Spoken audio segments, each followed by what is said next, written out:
আপনি ভাবলেন কি করে আপনার মতো এরকম নোংরা ছোট লোক একটা মহিলাকে আমি আমার শাশুড়ি হিসাবে মেনে নিব? মুন্নে,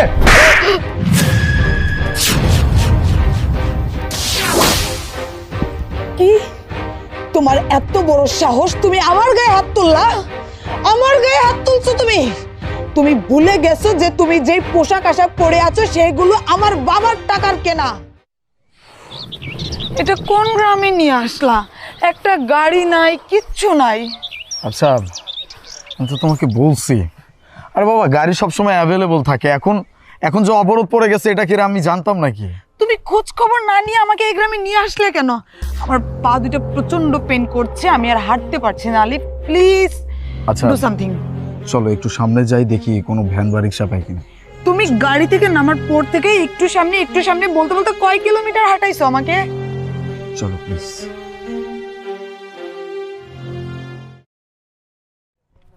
আরে বন্ধু আলিফ না? আই ছাড়ো, কি করছো? চুপ ব্যাপার, তুমি ওর গায়ে কেন হাত তুলতেছো? তুমি জানো ওকে আমার ছোটবেলার বন্ধু।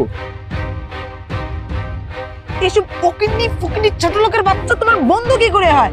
আর ও এরকম নোংরা পোশাকে তোমাকে জড়িয়ে ধরেছে, এটার দাম কত তুমি ভুলে গেছো? এটা থাইল্যান্ড থেকে এনে দেওয়া হয়েছিল তোমাকে কত ডলার দিয়ে। মুন্নি, এবার কিন্তু অতিরিক্ত করতেছো। কি তোমার এত বড় স্পর্ধা হয়েছে আমার মুখের উপর তুমি জোর গলায় কথা বলছো?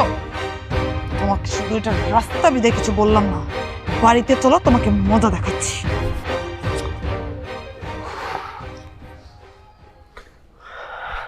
বন্ধু তুই কিছু মনে করিস না, ও তো ভাবি তোকে চিনতে পারে না এই জন্য এরকম করছে। আরে বন্ধু না, তুই কোনো চিন্তা করিস না। আমরা গ্রামের পোলাপান, আমরা এইভাবে বড় হয়েছি। অনেক মায়েরটার বাপ্পার হাতে খাইছি, আমার শরীর শক্ত আছে। আমরা তো গ্রামে থাকি, আমরা তো শহরে থাকি না বন্ধু। তুই কোনো চিন্তা করিস না, যা তুই বাড়িতে যা, কোনো সমস্যা নেই, যা।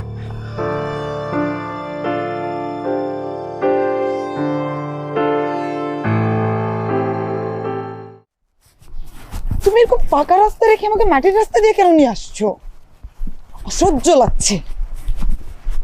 আরে আলিফ না? স্যার আসসালামু আলাইকুম। এই দাঁড়াও। ওয়ালাইকুম সালাম। কি করছো তুমি? ছি, পায়ে কত ধুলাবালি নোংরা লেগে আছে, তুমি এই নোংরা পায়ে হাত দিতে যাচ্ছ? মুন্নি, উনি আমার teacher, behave yourself. So what? তুমি আমাকে বিহেভিয়ার শেখাতে আসছো? ওনার মতো এরকম অশিক্ষিত গেও ভূত সে হতে পারে টিচার, তাতে কি আসে যায়? মুন্নি, আর একটাও কথা বলবা না। যে আচরণ করছো সেটার জন্য স্যারের কাছে ক্ষমা চাওয়া তুমি। সরি বলো না। কি আমি বলবো